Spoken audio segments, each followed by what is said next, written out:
when the bitter winds of winter howled through the valley, Isaac Miller knew the storm was different. The snow fell thick, blanketing the land in white silence, but inside his small cabin, warmth radiated from the most unexpected of places. What Isaac called his simple stove would hold the warmth for weeks enough to see his family through a brutal, unforgiving season. But no one knew how he had managed to keep the fire alive for 30 nights. The secret lay in his quiet invention. Before we begin, share where you're watching from, and if stories of faith, ingenuity, and survival resonate with you, join us for tomorrow's tale. The autumn had passed too quickly, and with it, the warm glow of harvest time. Isaac Miller stood at the edge of his land, his hands wrapped around the rough wooden handle of his axe. It had been a quiet, peaceful summer, but the winds were changing now. The first frost had come early this year, leaving a crisp edge to the mornings that he knew would soon turn bitter. Isaac had grown up on this land, worked its soil with his father, and learned the ways of the world in the same humble cabin he now called home. Yet, this winter, something felt different. Isaac had always been meticulous, not just with his woodworking, but with how he prepared for the long, cold season. His cabin, though small, was sturdy, built from logs he had felled himself. The roof was solid, and the windows tightly sealed against the cold. Yet, every year, he could not shake the nagging fear that there would be one winter too harsh, one storm too fierce. So, when the old stove in the corner of the cabin failed once again, Isaac knew that this time he would not wait. He'd heard whispers of a new method, a technique for holding warmth through the night without constantly tending the fire. But it was no simple trick. Isaac wasn't one to trust rumors. Not in this world of simple truths. He needed something reliable, something born of his own hands. So he set to work, searching for a way to keep his family safe when the winds blew and the fires flickered out. In the quiet hours after supper, while his wife, Ruth, and their children washed the dishes, Isaac sat hunched over his workbench, sketching designs. It wasn't the woodwork he was used to, but the mechanics of fire. His stove had served its purpose for years, but now it needed to do more. It needed to work harder. He imagined a way to harness the heat more effectively, to use the stove not just to cook and warm, but to hold the heat long after the flames had died. The winter would come soon enough, and he would need more than just good intentions to face it. Isaac's hands moved with the familiar rhythm of craftsmanship. He had no formal training, only the knowledge passed down through generations of men who knew how to make do with what they had. The simple tools of his trade were laid out before him: a sturdy hammer, a set of chisels, and a fine-toothed saw. But what he needed now wasn't just the skill of a carpenter, it was the mind of a man who understood the land, the seasons, and the very nature of survival. Ruth had always admired Isaac's ability to make things work with little. A broken chair? He'd fix it. A loose door? He'd mend it. But when it came to the stove, she had grown skeptical. Every year, it seemed like the fire burned less brightly. The stove, once a warm, constant presence, had become a point of frustration. She had insisted they simply buy a new one, but Isaac refused. There was no room in their simple life for unnecessary expense. Late one evening, Isaac took the stove apart. The old chimney had become clogged over the years, and the interior lining was cracked in several places. It was clear that the stove could be saved, but only if he altered it. And so, with a steady hand and patient heart, Isaac began to reshape the stove. Using the spare bricks from last summer's repair of the barn, he reinforced the stove's inner walls.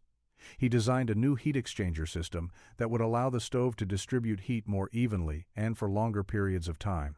Isaac fashioned an insulated door from sheet metal, a task that took several days of careful cutting and shaping. His plan was simple. The fire would burn hot, but it wouldn't waste heat. The stove's design would keep the warmth inside for hours, making sure his family would never be cold even when the temperatures outside plummeted. As the days shortened and the cold crept closer, Isaac worked late into the night, testing his creation. Each piece, carefully fitted into place, was a silent prayer to keep his family safe through the harsh winter. When he finished, he stood back and looked at the stove. It was, in many ways, a simple machine, but in Isaac's eyes, it was something more. It was hope. The first trial came on a crisp November night when the winds howled through the valley. Isaac stoked the fire just before he and Ruth retired for bed. By morning, the cabin was warm, the stove still giving off heat despite the fire having long since burned down. The walls of the cabin seemed to hold the warmth, the chill outside not able to creep in through the sturdy, insulated structure. Isaac's quiet victory was not in the stove itself, but in the knowledge that, no matter what the winter might throw at them, they were ready. And with each passing day, as the snow began to fall heavily outside, the warmth inside grew more precious, and the sense of peace in their hearts grew with it. As November deepened, the winds began to howl through the valley, tearing at the trees and sending the first snowflakes of the season swirling in the air. The heavy scent of winter had arrived, thick with the promise of something fierce. Isaac stood outside one early morning, gazing out at the fields. The earth, now solid beneath a growing blanket of snow, held its breath. He could feel it, a change in the air, a warning that the season was about to shift into something dangerous. He had already prepared the woodpile, neatly stacked and sheltered from the snow, but he knew that this winter would test him, his family, and his stove.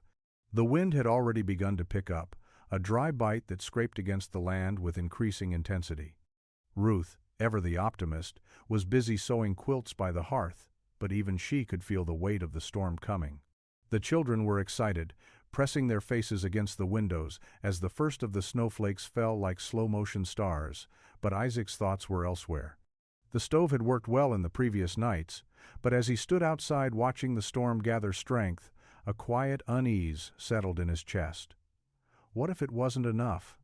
What if the fire couldn't hold the heat, the wind too powerful, the cold too relentless? That evening, the storm broke. The wind screamed across the prairie, rattling the walls of the cabin as the snow began to pile up in sheets. By nightfall, the temperature had dropped to 20 below, and the howling winds carried the cold with them, sweeping through the valley like a tide. The Miller family huddled in the warmth of their cabin, grateful for the shelter Isaac had built with his own hands, but the storm outside felt alive, as if it would not relent until everything it touched had frozen solid. Isaac stoked the fire, checking the stove one last time before the family retired for the night. The heat from the stove poured into the room, keeping the temperature comfortable despite the brutal cold outside. Ruth glanced at him, her face soft with quiet relief. "You did it, Isaac. We're warm," she said, her voice almost a whisper against the noise of the storm. Isaac said nothing, but the weight in his chest lifted just a little. The stove was holding. The house was holding. They would survive the night, just as they had survived so many winters before. But this one felt different. The storm seemed unrelenting, unmerciful. He couldn't shake the feeling that this winter would be like no other. Days passed, each one colder than the last, and the storm did not ease.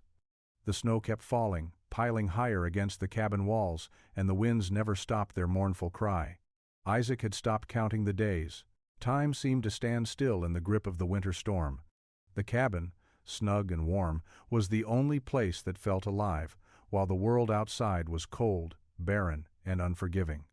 Isaac had come to rely on his stove more than ever. The fire burned steadily through the night, keeping the cabin warm even as the temperature outside dropped further. The walls of the cabin, both the log structure and the stove itself, held the warmth, and Isaac marveled at how his creation had kept the heat in. But as the days grew darker and colder, he knew that his work was far from done. The true test of his invention would come not in the warmth they felt now, but in the weeks ahead when the storms might intensify. One evening, after a long day of checking on the animals and gathering firewood, Isaac returned to the cabin to find Ruth in the kitchen, her hands busy kneading dough for bread. She smiled as he entered, her face framed by the soft glow of the firelight, but Isaac could see the fatigue in her eyes. The storms were wearing on them all. "We're holding up," she said softly, as if reassuring him more than herself. "But Isaac, I'm worried. The storm. It feels like it's going to last." Isaac walked over and kissed her on the forehead, his hand lingering for a moment longer than usual. "We'll get through it, one day at a time." He sat by the stove, watching the flames dance behind the glass door. The heat was comforting, but his mind wandered. He thought of the neighbors who had once mocked him for his careful construction, for his insistence on building the stove the way he had. He thought of the people in town who would have scoffed at his extra effort, who had laughed at him when he spent more time than they thought necessary on simple tasks. They didn't understand what he understood, that winter could be a killer. That survival didn't just depend on working hard, but on working wisely. They thought they could get by, and perhaps they had so far. But Isaac's faith told him something different.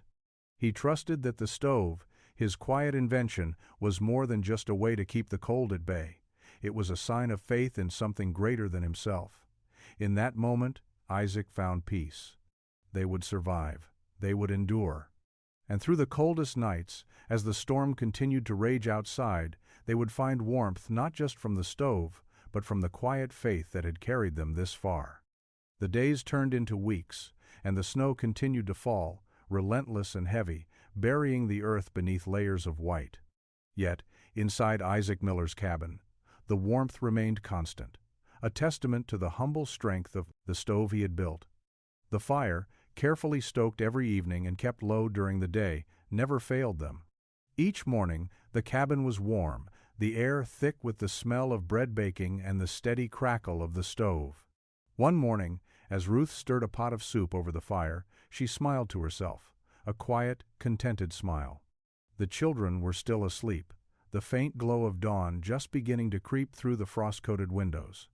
Isaac was outside, working to clear a path to the barn, but for the first time in days, there was a feeling of calm within the walls of their home. The storm outside, fierce as it was, seemed distant now. The storm had become a backdrop to the warmth, to the safe, steady rhythm of life they had carved out together. But just as Isaac had anticipated, the winter was not yet done with them. That evening, as the sun dipped below the horizon, Ruth and Isaac sat together, the fire flickering low in the hearth. The wind had picked up again, swirling snow against the windows. Outside, the world was shrouded in darkness, but inside, the cabin was a haven. "I heard from Peter Johnson today," Ruth said, breaking the silence. "He wanted to come by for a visit.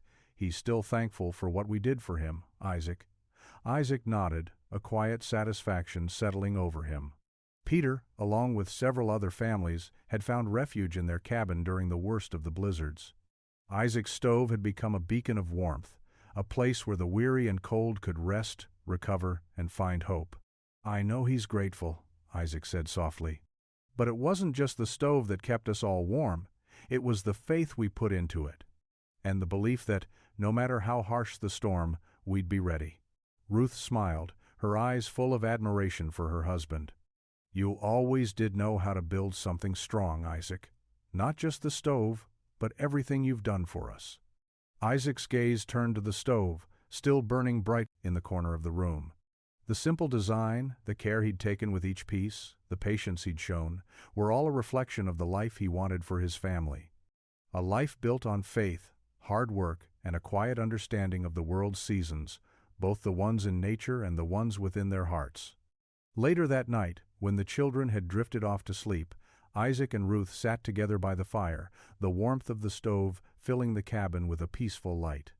Outside, the storm had grown even fiercer, but the wind no longer felt threatening. It was just another storm passing through.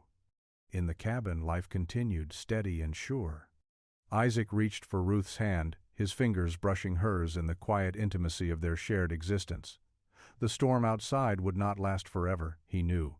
Winters came and went, but what they had built together, both in the strength of their home and the strength of their hearts, would endure. As the night deepened and the wind outside continued to howl, Isaac allowed himself to rest, knowing that whatever lay ahead, they had prepared. They had built not just for the winter they saw coming, but for the winters they could not yet imagine. And that, he believed, was what true strength was building, something that would outlast even the harshest storms. And so, with the warmth of the stove surrounding them, Isaac and Ruth Miller slept soundly through the night, their hearts full, knowing they were safe, not just from the cold, but from anything that might come. The blessings of endurance were quietly theirs to hold.